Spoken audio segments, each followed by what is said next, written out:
The late afternoon sun knifed through the dusty windows of Halpern's general store, turning the air into swirling gold. Everything smelled of old wood, tobacco, and the slow burn of summer. It was the hour when silence sat heavy on the town until the creak of the door broke it. Naira, the young Apache girl with twin braids falling over her shoulders, stepped inside carrying an empty tin bucket meant for flour. She moved lightly, but her eyes scanned every corner the way one who grew up hunted learns to do. The store seemed empty until 3 ranch hands, lounging near the shelves, shifted and turned toward her. Men who carried liquor in their bloodstream and cruelty in their boots. Tucker, the tallest, grinned the moment he saw her. "Look what wandered in," he drawled. Naira kept her eyes low and walked toward the counter, but the men fanned out, cutting her path like wolves scenting weakness. Tucker reached out, lifting a strand of one of her braids. "You lost, girl?" Naira slapped his hand away, quick and sharp. "Don't touch me." Tucker's grin vanished. The 2 other men closed in, their boots thudding in a slow circle around her. She backed up until she felt the wooden counter against her spine, her fingers tightening around the bucket handle. She knew she couldn't outrun them, and no one else was inside, or so she thought. A shadow moved near the door, broad shoulders, black hat, dust-coated boots. Colt Maddox stepped out of that shadow the way a knife slides from a sheath, rancher, lonely, watchful, with a reputation that made men shut their mouths before saying something stupid. He didn't talk much. He didn't have to. The 3 men stiffened. Tucker scoffed, trying to mask nerves with attitude. "Evening, Maddox. Just educating this little—" "She's with me," Colt cut in. Voice flat, steady, too calm to be safe. The room chilled instantly. Colt stepped forward, every movement slow and controlled, his hand hovering near the worn leather holster strapped to his thigh. He didn't draw, he simply existed in that dangerous space between stillness and violence, and that was enough to make all 3 men reconsider how badly they wanted trouble. Tucker spat on the floor.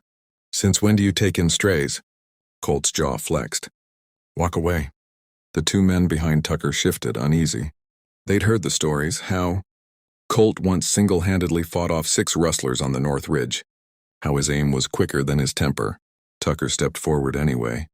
"You gonna fight us over her?" Colt leaned in slightly, the brim of his black hat shadowing his eyes. "I don't fight.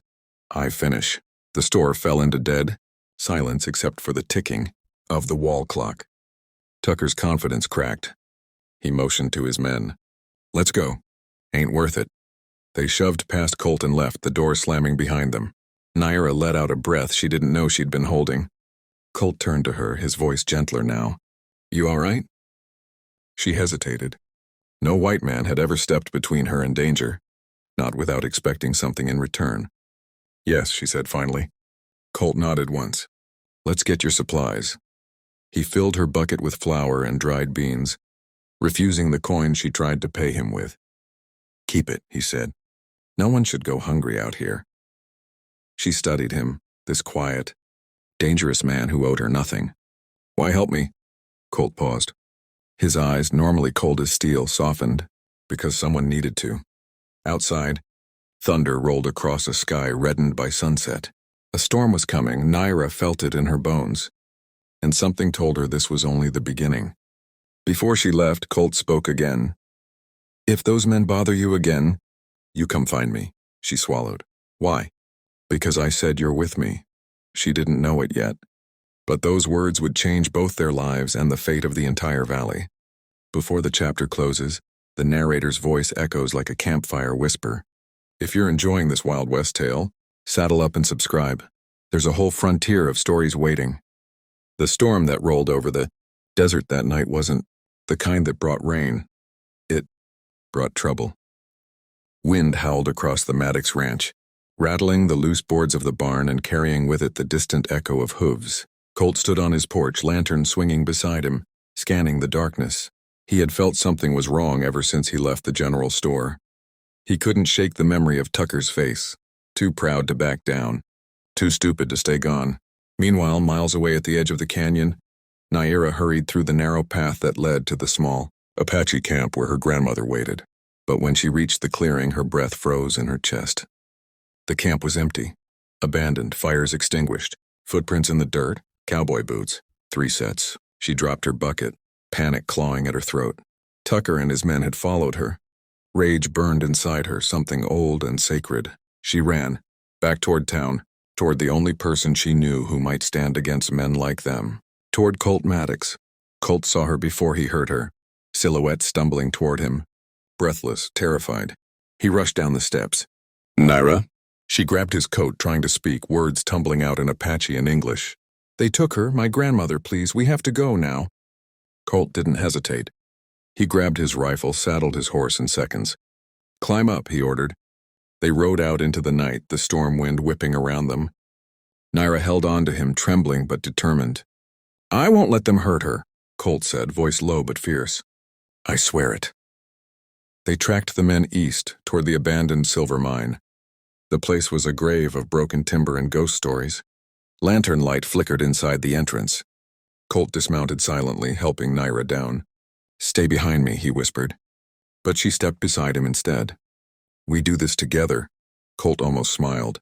She had more courage than half the men he'd ever known. Inside the mine, the three ranch hands sat around a small fire.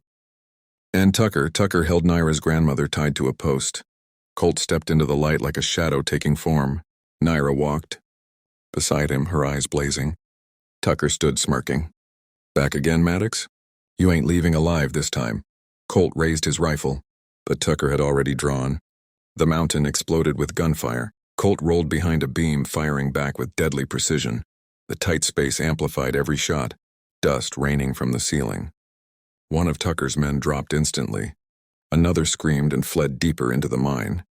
Tucker grabbed Naira's grandmother, pressing a knife to her throat. "Drop it, Maddox." Colt's heartbeat slowed, not with fear, but with focus. He looked Tucker dead in the eyes. "Let her go." "I'll give you one chance," Tucker snarled. "I ain't taking orders from—" Something moved beside Colt. "Naira." She darted forward, grabbing a burning piece of wood from the fire and swinging it at Tucker's wrist. Tucker yelped, dropping the knife. Colt surged forward and knocked him backward, with a single punch that echoed through the cavern. Tucker hit the ground and didn't get up again. Naira ran to her grandmother, cutting the ropes with shaking hands. The old woman pulled her into a trembling embrace. Colt stood behind them, rifle still in hand, watching the mine entrance for any remaining threats. When the dust settled, Naira turned to him, tears streaking her face. "You saved us," Colt shook his head. "You saved yourselves. I just helped." They walked out of the mine together as dawn broke over the desert, painting the world pink and gold. Naira's grandmother placed her hand on Colt's chest. "You carry the spirit of a protector," she said. Colt wasn't a man easily moved, but something about her words quieted a place in him he didn't know was loud. As they rode back toward town, Naira leaned closer. "What happens now?" Colt glanced at her, the morning sun catching the edge of his hat. "Now," he said softly, "now you're with me." And for the first time in a long time, the Wild West felt safe for both of them. And as the chapter closes, the narrator's voice calls to every listener. If this story pulled you in, partner, hit that subscribe button. There's plenty more Frontier Fireside Tales coming your way.